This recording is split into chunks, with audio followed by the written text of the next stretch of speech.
දෙවන මාත්‍රාව සමග තවත් ස්පුට්නික් V එන්නත් මාත්‍රා 65,000ක් දිවයිනට. සෞඛ්‍ය වෘත්තීය සමිති වර්ජනයෙන් රෝහල් කටයුතු වලට බාධා. එන්නත් කරණයට පිරිසක් දුෂ්කරතාවේ.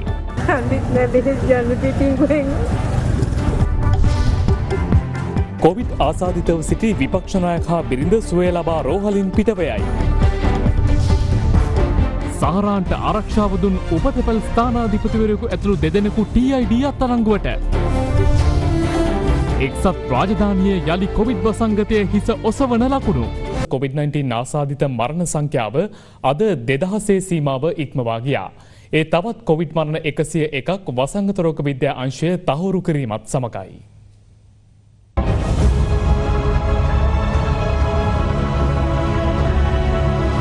තවත් කොවිඩ් මරණ 101ක් වසංගත රෝග විද්‍යාංශය තහවුරු කර තිබෙනවා. රජය එකවර තහවුරු කළ වැඩිම කොවිඩ් මරණ සංඛ්‍යාව මෙයයි. ඒ අනුව මෙරට සමස්ත කොවිඩ් මරණ සංඛ්‍යාව 2011ක් දක්වා ඉහළ ගියා. විශේෂයෙන්ම කතා බහට ලක් වෙන මේ මරණ වාර්තා කිරීම සම්බන්ධයෙන් කොරෝනා මරණ එක දිනයක සිදුවන මරණ වලින් යම් ප්‍රමාණයක් එදිනම වාගේ චේ කරලා නීත්‍යනුනත් අනික් ඒවට යම් කාල පරාසයක් ගත වීම අනිවාර්යෙන් සිදු වෙනවා. ඒ නිසා මරණය ප්‍රකාශ කරන අවස්ථාවට ලං වෙනකොට එදිනම සිදු වුණු මරණත් ඒ ප්‍රකාශයේ අඩංගු වෙනවා. ඊට සිට කාල පරාසයක් අතීතයේ සිදු වූ මරණත් මේකට වාර්තා වෙනවා. අන්න ඒකයි ඔය කියන තත්වයට හේතුව. COVID-19 ආසාදිතයන් 2738 දෙනෙකු ඊයේ මෙරටින් හඳුනාගෙන තිබෙනවා. ගම්පහෙන් 575ක්, කොළඹින් 339ක්, නුවරඑළියෙන් 198ක්, යාපනයෙන් 167ක්, මහනුවරින් 127ක්, සෙසු දිස්ත්‍රික්කවලින් ආසාදිතයන් 1332 දෙනෙකු වාර්තා වුණා. විදේශගතව සිට පැමිණි 23 දෙනෙකුද මේ අතරට අයත්. 134ක් දක්වා ඉහළ ගොස් තිබෙනවා. ඉන් 1,82,238 දෙනෙකු ප්‍රතිකාර සහ නිරෝධායන කාල සීමා අවසන් කර ඇති නමුත් තවදුරටත් සක්‍රීය ආසාදිතයන් ගණන 31,885ක්. COVID-19 ආසාදනය වීම හේතුවෙන් රෝහල්ගතව ප්‍රතිකාර ලබමින් සිටි විපක්ෂ නායක සජිත් ප්‍රේමදාස මහතා සහ එම මහත්මිය දින 14ක ප්‍රතිකාර කාල සීමාව අවසන් කර අද රෝහලෙන් පිටව ගියා. අනතුරුව කොළඹ හුණුපිටිය ගංගාරාම විහාරස්ථානයේ වෙත පැමිණි විපක්ෂ නායකවරයා මහා සංඝරත්නයේ ආශිර්වාද ලබා ගත්තා. රටේ ජනතාව පීඩන රාශියක් නැති පොහොර ප්‍රශ්නයේ සිට ජීවත් වීමේ ප්‍රශ්නයේ සිට ආහාර පාන ලබා ගැනීමේ ප්‍රශ්නයේ සිට මේ රටේ ජනතාව සම්පූර්ණයෙන් අකර්මණ්‍ය වෙලා සිටින මේ වගේ මොහොතක අපේ ඒකායන අරමුණ සහ ප්‍රාර්ථනාව මේ රටේ ජනතාව මේ වැටි සිටින ප්‍රපාතෙන් ගොඩ ගන්නට ඕන. අපි හැමෝම රටක් හැටියට අත්දැක දැනගෙන මේ වැඩ කටයුතු කරන්නට ඕන. මම නැවතත් කියන්නට කැමතියි මේ රටේ සියලුම ජනතාව එන්නත් කරන්නට ලක් කරන තෙක් මම මේ රටේ මහජන සේවකයෙක් හැටියට මම එන්නත ලබා ගන්නට බලාපොරොත්තු වෙන්නේ නැහැ. මගේ එන්නත් මම පරිත්‍යාග කරන මේ රටේ ජනතාව. ස්පුට්නික් V එන්නත් මාත්‍රා 65,000ක් අද අලුයම රුසියාවේ සිට මෙරටට රැගෙන විත් තිබෙනවා. රාජ්‍ය අමාත්‍ය මහාචාර්ය චන්න ජයසුමන මහතා ප්‍රකාශ කළේ ඒ අතරට ස්පුට්නික් V දෙවන මාත්‍රා 15,000ක්ද අන්තර්ගත බවයි. එම දෙවන මාත්‍රාව මීට පෙර පළමු මාත්‍රාව ලබා දුන් පුද්ගලයන්ට ලබා දීමට නියමිත අතර ඉතිරි එන්නත් 50,000 මහනුවර දිස්ත්‍රික්කයේ ජනතාවට ලබා දෙන බව රාජ්‍ය අමාත්‍යවරයා සඳහන් කළා. මෙතර කොවිඩ් මර්ධන විශේෂ කමිටුව ජනාධිපති ගෝඨාභය රාජපක්ෂ මහතාගේ ප්‍රධානත්වයෙන් ජනාධිපති කාර්යාලයේදී ඊයේ රැස් වුණා. සෞඛ්‍ය නිර්දේශ අනුව ලෝක තත්ත්වය සලකා එන්නත්කරණයට තුන්වන මාත්‍රාවක් අවශ්‍ය නම් එය දැන් මැනවුම් කරන ලෙස ජනාධිපතිවරයා මෙහිදී නිලධාරීන්ට උපදෙස් ලබා දුන්නා. අවුරුදු 60ට වැඩි සියලු දෙනාට හඳුනාගත් ආසාදිතයන්ගේ ආශ්‍රිතයන්ට සහ බෝ නොවන රෝග සහිත පුද්ගලයන්ට කඩනමින් එන්නත ලබා දෙන ලෙස ජනාධිපතිවරයා මෙහිදී උපදෙස් ලබා දී තිබෙනවා. මම ඔක්කොම ලීඩර්ස්ලට කතා කරා. ෆොරින් මිනිස්ටර්ට කියලා ෆොරින් මිනිස්ටර්ස්ලට කතා කෙරෙව්වා. එම්බසි ලීඩර්ස්ලා ගෙනල්ලා කතා කරා. ඉතින් මේ වගේ කළා තමයි බොහොම මාරුවෙන් මේ වැක්සින් ප්‍රමාණය මොකද මෙතන මුදල් වලවත් එහෙම ප්‍රශ්නයක් නෙවෙයි තියෙන්නේ වැක්සින් වල තියෙන හිඟ. මේන වැක්සින් එක අනිවාර්යෙන්ම ට්‍රාන්ස්පරන්සි එකක් තියෙන්න ඕන. දැනටමත් චෝදනා එනවනේ. දැන් මේ චෝදනා එන්නේ හෙල්ත් මිනිස්ට්‍රි එකට නෙමෙයි. මටයි ආණ්ඩුවටයි. අපි මහන්සි වෙලා මේක ගෙනාලා බොහොම අමාරුවෙන් දිගටම තාමත් මම හැමදාම වගේ ලීඩර් කෙනෙකුට කතා කරනවා. එහෙම කතා කරලා ගෙනාවෙන් පස්සේ අපි මේ එන්නත දෙන එක කාටවත් බෙදා ගන්න නෙමෙයි. මේ හැමෝම එක්කහුව වෙලා මේක කරන්න ඕන. මේ එන්නත රෙජිස්ටර් කරන එක මේ ට්‍රැකර් එක හරිම වැදගත්. සයිනෝෆාම් මෙන්නතේ පළමු මාත්‍රාව මේ දක්වා පුද්ගලයන් 11,66,707 දෙනෙකුටත් දෙවන මාත්‍රාව 32,445 දෙනෙකුටත් ලබා දී තිබෙනවා. ඒ අනුව කොවිශීල්ඩ් සහ ස්පුට්නික් වී මාත්‍රාද ඇතුළුව කිසියම් කොවිඩ් මර්ධන එන්නතක එක් මාත්‍රාවක් හෝ ලබාගත් සමස්ත පුද්ගලයන් ගණන 21,56,935ක්. අපි අවුරුදු 60ට වැඩිසකට එන්නත් කරණය කළොත් දැනට මරණ සංඛ්‍යාව 90%කින් අඩු කරගන්නට පුළුවන්. දැන් සාමාන්‍යයෙන් දවසකට 40ක් 50ක් විතර සංඛ්‍යාවක් මරණ. මේ සංඛ්‍යාව 10ට අඩු සංඛ්‍යාවකට සති 4ක් විතර ඇතුළත යනවා. ඒ කියන ආකාරයට එන්නත් කරොත් ඒ ගැන පැහැදිලි කිරීමක් කරා. ආර්ථික වැදගත් කොටස් වලට ලබා දෙනකොට අවුරුදු 18ට වැඩි සියලු දෙනාටම එන්නත් ලබා දීම කරන්න ඕනේ. ඊට පස්සේ පාසල් දැනට වහලා තියෙන. ඒක නිසා අපි ඉල්ලීමක් කරා ගුරුවරුන්ට මේ එන්නත ගුරුවරු ලංකාවේ 3 ලක්ෂ ගාණක් ඉන්නේ. ඒ ගුරුවරුන්ට එන්නත ලබා දීම සඳහා ලබන මාසය වෙනකොට ජූලි මාසය වෙනකොට කටයුතු කරන්නට කියලා ඒ තුලින් ක්‍රියාත්මක වනවා. සංචරණ සීමා ක්‍රියාත්මකවද අද පෙරවරුවේත් කොළඹට රථවාහන විශාල සංඛ්‍යාවක් ඇතුළු වන ආකාරය දකින්නට ලැබුණා.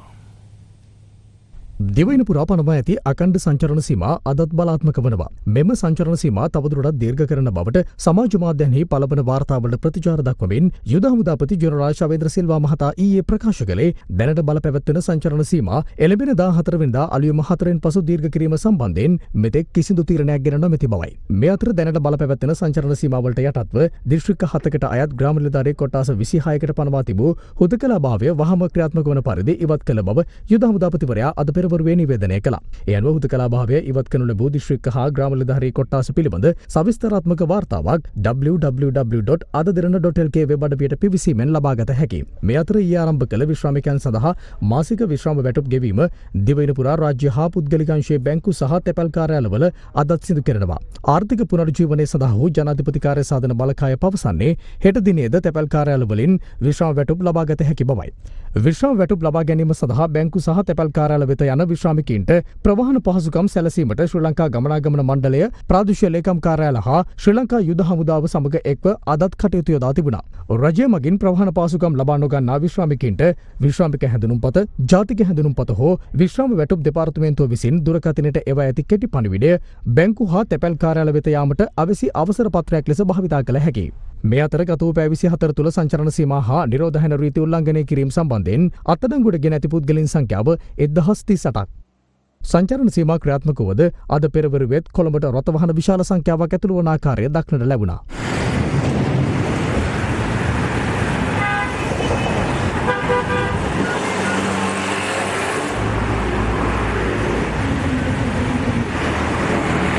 සංචරණ සීමා දිගටම මෙහෙම ක්‍රියාත්මක වුණොත් හොඳයිද නැත්නම් ලිහිල් කරොත් හොඳයිද? ක්‍රියාත්මක කරොත් හොඳයි කියන්නේ ඉතින් පාරේ වාහන ඇටියට ඉතින් ක්‍රියාත්මක කරත් වැඩක් නැහැ නොකරත් වැඩක් නැහැ. මේ තීන විදිය හොඳයි හරියට චෙක් වෙනවා නා. වහලා තියන්න ඕන සතියක් විතර. එක වාහනයක්වත් නොරන්න.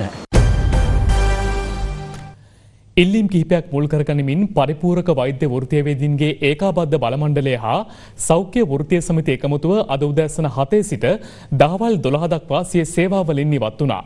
මෙම වර්ජනයට මහජන සෞඛ්‍ය පරීක්ෂකවරුන්, පවුල් සෞඛ්‍ය සේවිකාවන්, රසායනාගාර තාක්ෂණ ශිල්පීන්ද එක්ව සිටිනවා. මේ හේතුවෙන් දිවයිනේ ප්‍රදේශ රසක එන්නත් ලබා ගැනීමට පැමිණෙන ජනතාව ඇතුළු සෞඛ්‍ය සේවා ලබා ගැනීමට පැමිණි ජනතාව දැඩි අපහසුතාවයට පත්වන ආකාරය දක්නට ලැබුණා. පරිපූරක වෛද්‍ය වෘත්තීයවේදීන්ගේ බලමණ්ඩලය සහ සෞඛ්‍ය වෘත්තීය සමිතිය එකමුතුව අද උදැසන 4ට සේවයෙන් ඉවත් වුණා.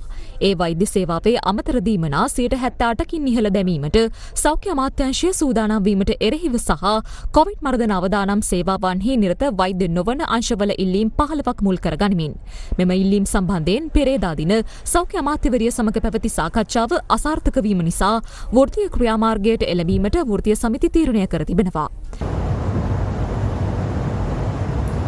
දැන් බෙහෙත් ගන්න ඉල්ල ගොඩක් කියලාද? ඔව් නේ. බෙහෙත් නැහැ.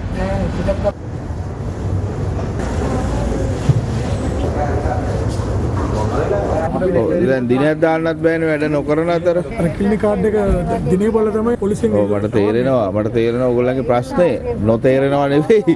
12න් පස්සේ අපි ඔයගොල්ලන්ගේ සර්විස් එක දෙනවා. ක්ලිනික් එකත් අද වැඩ වෙන්නේ නැහැ තාත්තේ. අද ඉන්න කියලා තියෙන්නේ. හෙට එන්න කමන්නේ. උණ තියෙනවා නම් මේක කොහෙන් හරි කරගන්න වෙනවා ප්‍රයිවට් හරි නැත්නම් 12න් පස්සේ හරි ඉඳලා කරගන්න.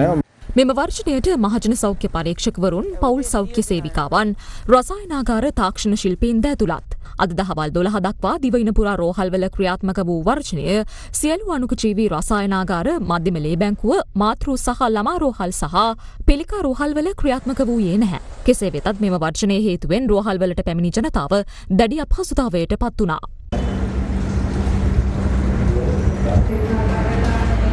දිස්ත්‍රික් එක දන්නේ නැද්ද? ආවට පස්සේ තමයි යන්නේ.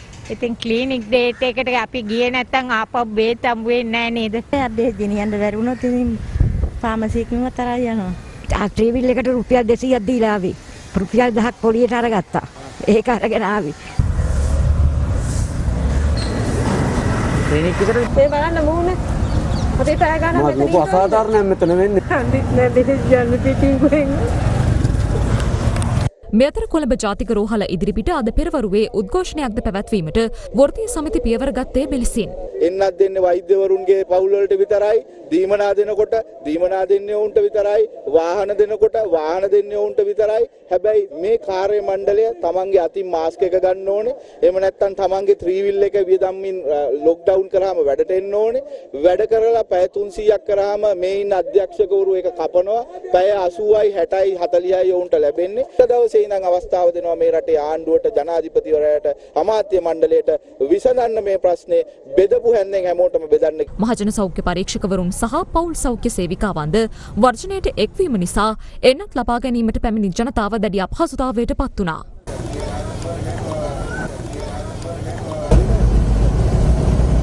ඒක මිනිස්සු රස්තියාදු කෙරෙල්ලක් කරන්නේ. නම් පාමාට ආවේ. පාන්දර දෙකම ආවේ. වැඩ වර්ජනය තියෙනවා කියලා නම් අපිට මුකුත් කිව්වේ නැහැ. මේ මහත්තුරු ඇතුළට එලා හැංගිලා ඉඳලා මොකද්ද මේකේ තේරුම?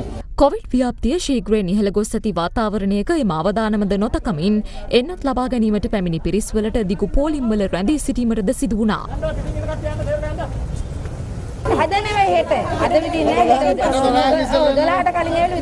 එලෙස එන්නත් ලබා ගැනීමට නොහැකි ජනතාවට යුද හමුදාව සහ නාවික හමුදාව විසින් සංවිධාන කළ ඇතැම් මධ්‍යස්ථානවලදී එන්නත් ලබා දීමට කටයුතු කළේ මෙලෙසින්.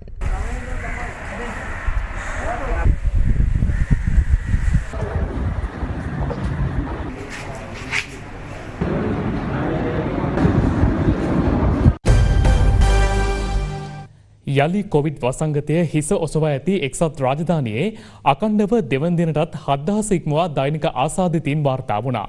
එරට දෛනික ආසාදිතින් සංඛ්‍යාව 7000 ඉක්මවා ගියේ මාස 4කට පසු වීමත් විශේෂත්වයක්. එක්සත් රාජධානියෙන් මේ වන විට හඳුනා ගනිමින් නැති ආසාදිතයන්ගෙන් 91%ක්ම ඩෙල්ටා වෛරස ප්‍රභේදයේ ආසාදිතයන්. ගෙවුණු පැය 24දී රටින් නව ආසාදිතයන් 7393 දෙනෙකු හඳුනාගත් අතර කොවිඩ් මරණ 7ක්ද වාර්තා වුණා. අලුතින් හඳුනා ගන්නා ආසාදිතයන්ට සාපේක්ෂව කොවිඩ් මරණ අඩුවීමට එන්නත් කරන වැඩසටහන උපකාරී වී ඇති බවට පෙනී යන්නේ යැයි බ්‍රිතාන්‍ය සෞඛ්‍ය ඇමති මැට් හැන්කොක් පවසනවා. ඩෙල්ටා ප්‍රභේදය ශීඝ්‍රයෙන් රට තුළ පැතිර යමින් නැතත් රෝහල්ගතව සිටින්නේ අඩු රෝගීන් පිරිසක් බවද ඔහු සඳහන් කළා. එක්සත් රාජධානියේ පැවැත්වෙන G7 සමුළුවට සහභාගී වන ආරක්ෂක නිලධාරීන් සහ මාධ්‍යවේදීන් සඳහා වෙන්කර තිබූ හෝටලයක් සම්පූර්ණයෙන් වසා දැමීමට පියවරගෙන ඇත්තේ එහි කාර්ය මණ්ඩල සමාජිකයන් 13 දෙනෙකුට කොවිඩ් ආසාදනය වී ඇති බවට තහවුරු වීම හේතුවෙන්. ඕස්ට්‍රේලියාවේ වික්ටෝරියා ප්‍රාන්තයේ කොවිඩ් ආසාදිත කාන්තාවක් සහ ඇගේ සැමියා සංචාරයක නිරත වීම හේතුවෙන් නිව් සවුත් වෙල්ස් සහ ක්වීන්ස්ලන්ඩ් ප්‍රාන්ත දෙකට කොවිඩ් අනතුරු ඇඟවීමේ සංඥා නිකුත් කර තිබෙනවා. අදාළ පුද්ගලයන් දෙදෙනාගේ ආශ්‍රිතයන් සොයා බලධාරීන් විමර්ශන ආරම්භ කර ඇති අතර කොවිඩ් පාලන සීමා කඩකර වෙනත් ප්‍රාන්තවලට ගමන් කිරීම හේතුවෙන් ඔවුන් දෙදෙනාට එරෙහිව අපරාධ චෝදනා ගොනු කෙරුණු ඇති.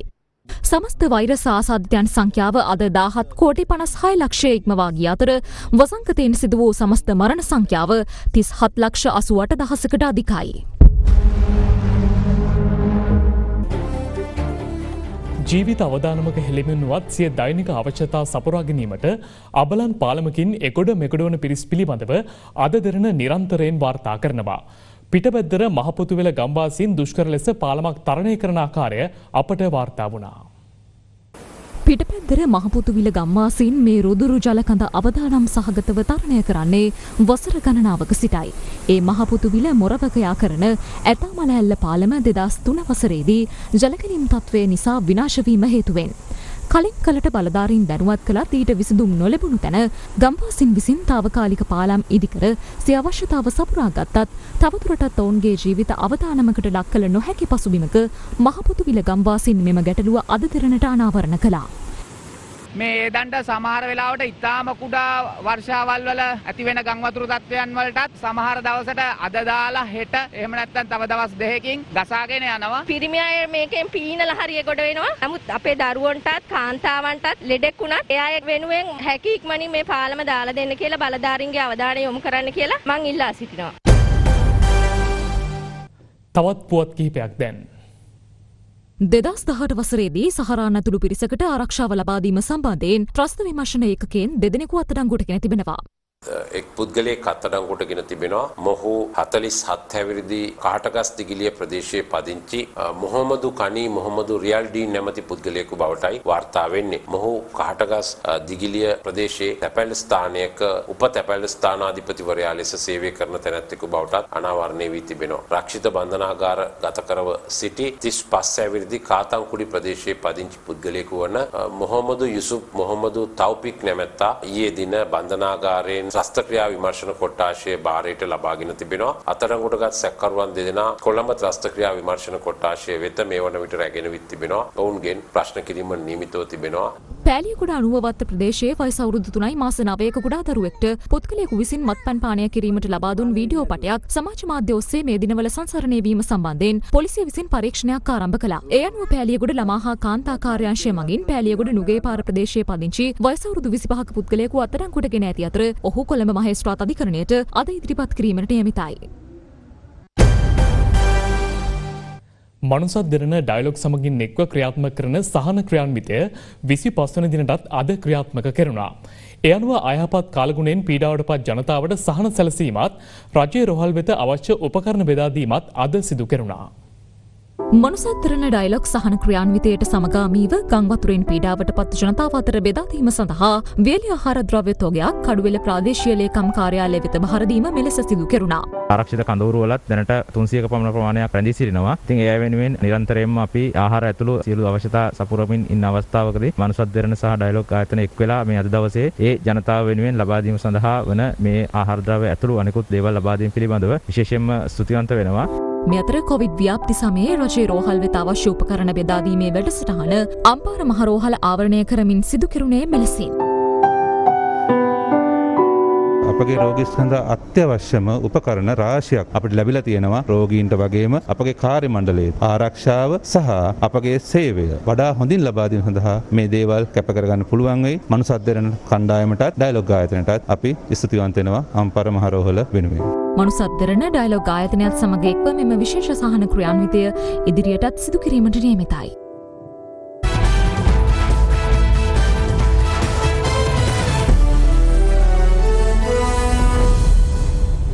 ඩයමන්ඩ් ලීග් මල්ල ක්‍රීඩා තරඟාවලියේ ඉතාලියේදී පැවති 3 වන අදියරේ පිරිමි මීටර 100 ඉසව්වේ සිව්වන ස්ථානය හිමි කර ගැනීමට ශ්‍රී ලංකාවේ යුපුන් අබේකෝන් සමත් වුණා.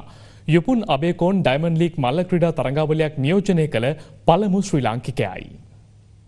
යුපුන් අබේකෝන් මීට 100 ඉසව්ව අවසන් කළේ තප්පර 10.16කින්. යුපුන්ට එම ඉසව්වේ සිව්වන ස්ථානයේ හිමි වුවත් තුන්වන ස්ථානයේ හිමි කරගත් ලයිබීරියාවේ එමානුවල් මටාඩිගේ තරඟ නිමි කාලය වාර්තා වූයේද තප්පර 10.16ක් ලෙසයි. කෙසේ වෙතත් ෆොටෝ ෆිනිෂ් තාක්ෂණය ඔස්සේ සිදු කළ විමසා බැලීමෙන් අනතුරුව මිලි තප්පර දශම කිහිපයක වෙනසක් සමගින් යුපුන් අබේකෝන්ට එම ඉසව්වේ සිව්වන ස්ථානය ලබා දුන්නා. ඔලිම්පික් උළෙල නියෝජනය කර ඇති කෙටතුර දහවන ශූරින්වර ඇමරිකාවේ මයිකල් රොජර්ස් සහ අයිවරි කෝස්ට් රාජ්‍යයේ ආතර් සීස් යන ක්‍රීඩකයින් අභිබවා යමින් යුපුන් අබේකෝන් එම ඉසව්වේ සිව්වන ස්ථානය හිමි කර ගැනීමද විශේෂත්වයක්. තප්පර 10.08කින් ඉසව්ව නිම කළ දකුණු අප්‍රිකාවේ අකානි සිම්බිනේ පළමු ස්ථානය හිමි කරගත් අතර මහ බ්‍රිතාන්‍යයේ චිජින්ඩු ඌජා දෙවන ස්ථානය හිමි කරගත්තා. ඒත් සමගින් මධ්‍යහන පුවත් විකාශය නිමාවට පත්වනවා. ඔබට සුබ දවසක්.